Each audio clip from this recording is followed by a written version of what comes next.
We want to get to Political Insider right here with us, Brahm Resnik. Great for you to join us this morning. Thanks so much. It's a new day compared to when I left 5 hours ago. It is. So much can change from election night results to what we're seeing in the days after. Is that what we're seeing today? We are seeing the blue mirage, or last night we saw the blue mirage. This morning we're seeing something different, the red surge, I guess you can call it. This is all about voter behavior.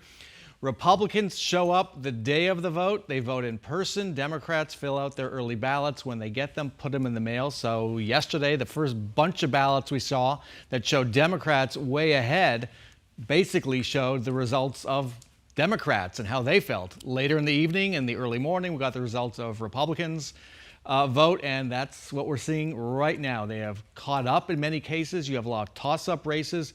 Still about 600,000, 700,000 ballots left to cast. It's out there, so there's a lot left to go. Ballots should be all counted by Friday. Red wave, blue ripple, blue mirage. We're not talking about the latest Dairy Queen treat here. I mean, these are real things that you've been watching. And what will you be watching today? What surprised you, and what should we all be watching? So I think what I like to watch or get a handle on is voter behavior. And how do voters look at these candidates? And the interesting races on the ballot are really the governor's race, the Senate race, and the Secretary of State's race. So, if you look at the Mark Kelly, Blake Masters race, what you're seeing is Kelly, and in the Secretary of State's race, Adrian Fontes, the Democrat as well, both outperforming their Democratic colleagues, getting more votes than the other Democrats on the ticket. That tells you Arizona voters who are notorious for splitting their ticket are doing a lot of it right now. There are some Mark Kelly, Kari Lake voters out there. There are some Kari Lake, Adrian Fontes voters out there. We're also learning many voters, independents and Republicans, didn't fill out their ballot. They just couldn't pick anyone or didn't want to pick anyone.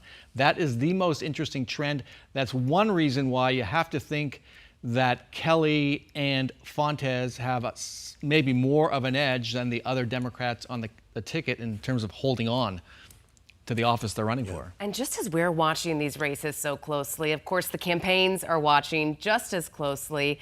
Do you think any of them are working on changing the messaging they had last night into this morning? Too late. It's all done. They put everything they had out there. That's what you do in the last days of the campaign. They gave you everything they had. And so here we are. And oh, what's that sound of silence? No more ads. No more ads. We're done. I asked you before the break how much money was spent this campaign season. It was a pretty big number. $400 million in Arizona. Wow. Man.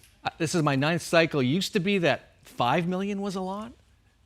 $400 million? Wow. Think of what you could do with that money. A lot. Right? I could think of a lot to do with it. All right, Bram, we're still waiting. Thank you. Thank you so Sure much. thing.